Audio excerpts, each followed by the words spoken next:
Assalamualaikum warahmatullahi wabarakatuh. Waalaikumsalam. Hormati Pak Wali Kota, Pak Dati, Pak Kajari, kemudian Pak Wali Kota, Pak DPRK, serta yang terhormati para pengunjung BMWeng Ngopi.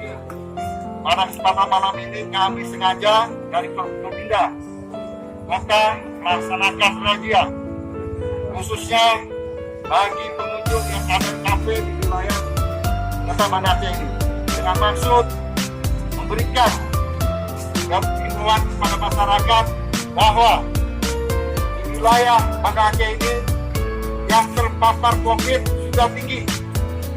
Jangan sampai ada saudara-saudara saya yang ada kunjung ini ada yang terpapar. Untuk itu kami melaksanakan tes kepada seluruh pengunjung yang ada di sini.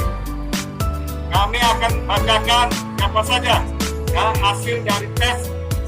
Mudah-mudahan semuanya non-reaktif. Dan khususnya di BMWeng Ngopi ini hasilnya seluruhnya non-reaktif.